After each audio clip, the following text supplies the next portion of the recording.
Market പ്രൈസിനേക്കാൾ 1.5 ലക്ഷം രൂപ കുറച്ചിട്ട് ഒരു ഡീസൽ ഓട്ടോമാറ്റിക്, അതും നമുക്ക് ട്രാക്ക് ഉണ്ടെങ്കിൽ നിങ്ങൾക്ക് ഫുൾ ഓൺ തന്നെ കൊണ്ടുപോകാൻ പറ്റുന്ന ഒരു വെർണയാണ് ഡീസൽ ഓട്ടോമാറ്റിക് CVT ഏറ്റവും ഫുള്ളോട് വണ്ടി.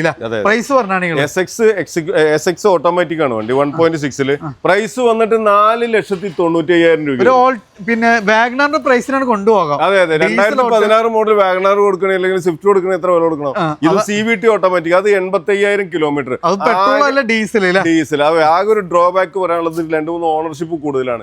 ഓണർഷിപ്പ് അല്ല വണ്ടിയുടെ ക്വാളിറ്റി നിശ്ചയിക്കുന്നതെങ്കിൽ ധൈര്യമായിട്ട് വന്ന് വാങ്ങിക്കോളി. ഓക്കെ, അടുത്ത തവണ നമുക്ക് വീണ്ടും ഒരു മൈലേജ് ഒക്കെ കിട്ടുന്നവർക്ക് ചെറിയ ബഡ്ജറ്റ് നോക്കാൻ പറ്റുന്ന ഒരു വാഹനമാണ് നിസാന്റെ സണ്ണി. ഇത് എത്ര രൂപ ചെയ്യാൻ പറ്റും? ഇത് 2017 മോഡൽ XL ആണ്. ഇതേപോലെ പറഞ്ഞ പോലെ 20ന്റെ മുകളിൽ മൈലേജ് കിട്ടുന്ന വണ്ടിയാണ്. ഈ വണ്ടി നമ്മൾക്ക് ഒരു 3,60,000 രൂപ. അപ്പൊ ട്രാക്കിന് ചെറിയ പ്രൈസിന് ഡീസലാണ്. അപ്പൊ നമുക്ക് തവണ നമ്മുടെ LFC കിങ്സിലാണ്. ഇപ്പൊ യുദ്ധമൊക്കെ വരികയാണെങ്കിൽ പെട്രോൾ വണ്ടിക്ക് പെട്രോളിനൊക്കെ ചിലപ്പോൾ കിട്ടേന്ന് പറഞ്ഞിട്ട് വില കയറുന്ന കാലമാണ്. ചിലപ്പോൾ ഡീസൽ ഒഴിച്ച് ഓടുന്ന വണ്ടിക്ക് തിരക്കിന്റെ കാലങ്ങളായിരിക്കും വരാൻ പോകുന്നത്. അപ്പൊ ഒന്ന് കഴിഞ്ഞാൽ ഒന്നിന് വളമാകും എന്ന് പറയുന്ന പോലെ തന്നെയാണ്. അപ്പൊ കൂടുതൽ ഡീറ്റെയിൽസ് ആയ നമ്പറിൽ വേഗം വിളിക്കാം.